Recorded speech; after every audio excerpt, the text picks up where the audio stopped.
Bonjour, bienvenue à tous et à toutes dans cette nouvelle aventure créative. C'est Linda, je suis très heureuse de vous accueillir aujourd'hui pour faire des cadres 3D.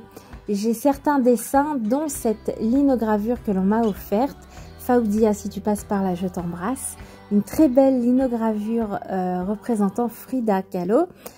Que je garde très précieusement, que j'avais envie d'afficher dans mon espace, et pour ce faire, faire un cadre tout autour que je vais décorer me paraissait l'idéal. Alors, je suis en train de vous montrer un schéma que j'avais dessiné pour vous expliquer en gros comment on fait un cadre 3D en papier.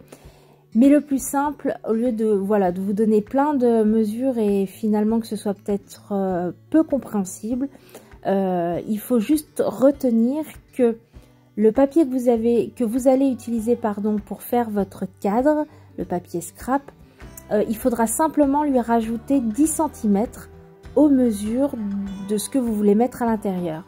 Ma linogravure fait environ 14 cm. Donc je rajoute 10 cm tout simplement. Donc je vais venir couper un carré dans un papier scrap de 24 cm sur 24 cm. Il y aura des plis à faire, je vais vous montrer ça. 4 petites découpes, vous allez voir, c'est très simple à réaliser. Alors, je vais prendre dans ce bloc de chez Page Evans ce joli papier dans les tons de vert. Et donc je vais venir découper un papier, un carré de 24 par 24. Alors j'ai un joli dégradé de vert sur ce papier, donc je veux le conserver, donc je vais venir bien positionner ma linogravure pour savoir exactement où je vais découper. Et puis maintenant je vais, avec mon plioir, je vais venir simplement marquer des plis sur les 4 côtés de mon papier scrap. Je vais donc marquer les plis tous les 1 cm sur 4 cm. Donc je tourne mon papier, tous les 1 cm sur 4 cm, je viens marquer un pli. Voilà, tout simplement. Une fois que ceci est fait, on va venir, je vais vous montrer, on va venir dessiner ce qu'on va enlever au ciseau. Alors, on va partir d'en bas du 4e trait de pli sur les 4 cm. On va remonter sur le pli de 3 cm. Sur le pli de 2 cm, je vais venir mesurer 1 cm à l'extérieur pour faire une diagonale. Sur le premier pli, je vais revenir mesurer 1 cm sur l'extérieur. Et vous voyez, je forme comme une petite ailette en fait, tout simplement. Je vous ai mis en photo là, ici à gauche, ce que ça doit représenter sur vos 4 coins. Donc je vous le remonte ici. N'hésitez pas à faire pause pour que ce soit peut-être plus compréhensible. Mais c'est très simple à réaliser. Et puis ce qu'on vient de dessiner, tout simplement avec des ciseaux, on vient le découper. Voilà. Sur les 4 côtés. Voilà ce qu'il nous reste. Alors bien sûr, je garde ces petits bouts de papier. En plus, ce papier, je trouve qu'il est trop beau. Donc, je le garde bien. Je viens découper donc mes 4 coins. Je trouve que c'est plus simple de les dessiner, de bien dessiner là où on doit venir découper. Voilà, comme ça, il n'y a pas d'erreur et tout s'enchaîne bien.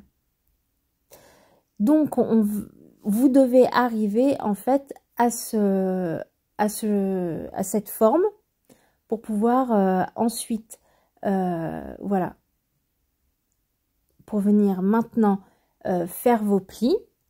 Donc, on va venir avec notre plioir bien marquer nos plis sur tous les traits que l'on a déjà fait sur notre table de marquage.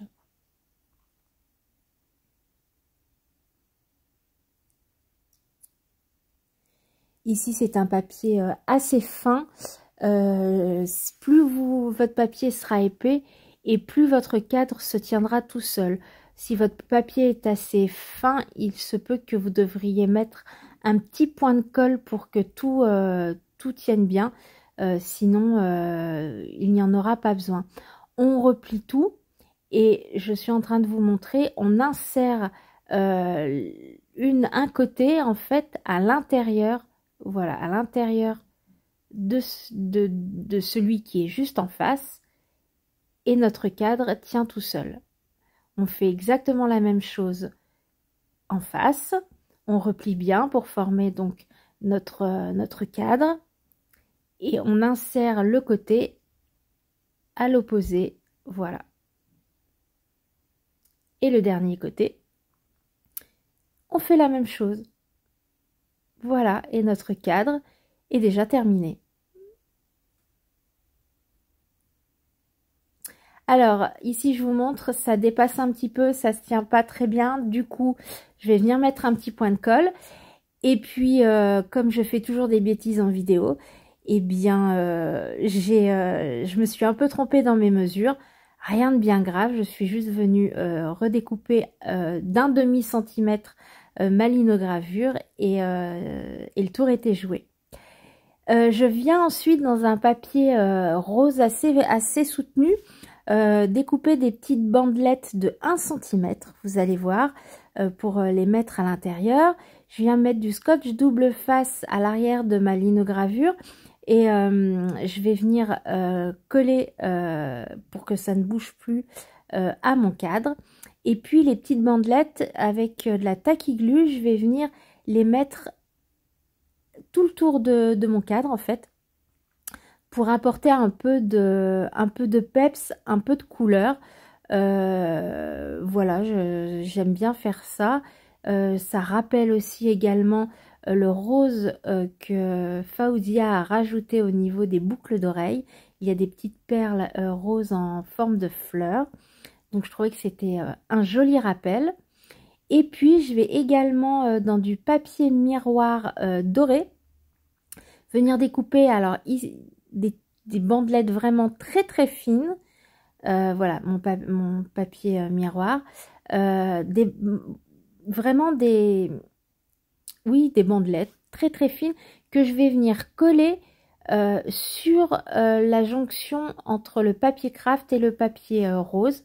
Pareil, Faouzia a rajouté quelques pointes de doré sur sa linogravure. Donc c'est un petit rappel sur ce qu'il y a sur la linogravure tout simplement. Ça amène un peu de lumière également et j'aime bien, voilà, ça vient vraiment casser ce côté un petit peu trop abrupt, je trouvais, du passage entre le craft et le rose. Ça adoucit l'ensemble, je trouve. Et puis maintenant, j'ai pris des fleurs. Alors des fleurs qu'on m'a offertes, des embellissements que j'ai fait moi-même ou que j'ai acheté.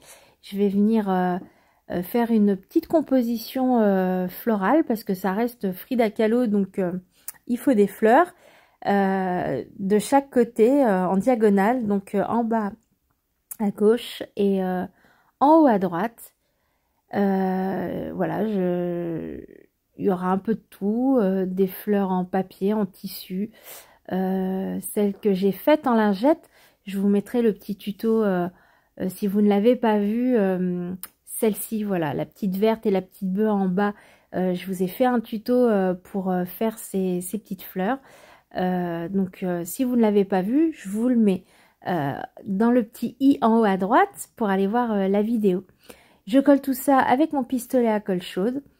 Voilà, je trouve que c'est très pratique quand on a des embellissements assez volumineux d'utiliser le pistolet à colle chaude. Donc je fais ma petite composition. Très simple finalement. Et puis on aurait pu s'arrêter là. Mais moi j'avais envie de pendre cette jolie linogravure sur... j'ai une grande porte vitrée où je mets tout ce qui m'inspire. Donc je voulais que cette belle linogravure aille sur cette porte vitrée. Donc il me fallait un petit système pour la pendre.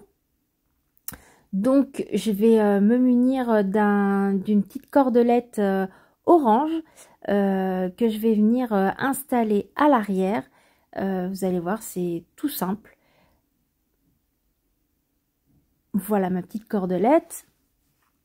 Je vais venir mettre un petit point de colle chaude à l'arrière sur le côté. Ici, je découpe des petits ronds pour... Ça va venir cacher mon collage en fait. Une petite pointe de colle. Je mets ma petite cordelette et par-dessus, je vais venir rajouter un petit rond qui est de la même couleur que le fond de mon cadre. Et comme ça, c'est un peu plus discret. Je fais pareil de l'autre côté.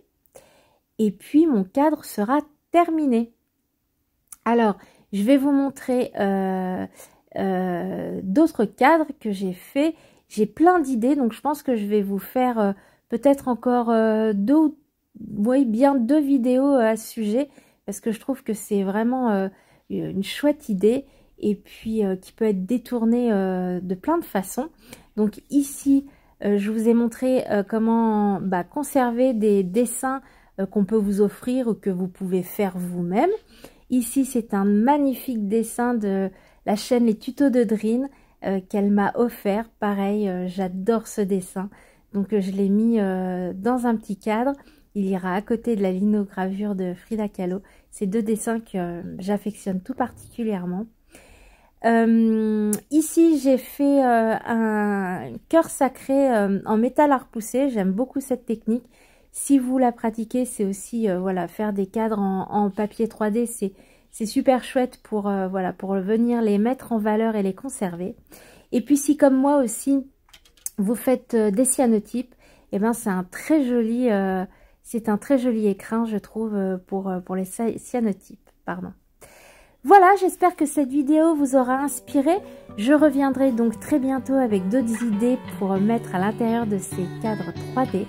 Merci beaucoup si vous êtes arrivés jusqu'ici. Je vous dis à très vite pour une nouvelle vidéo. Prenez soin de vous. Allez, ciao!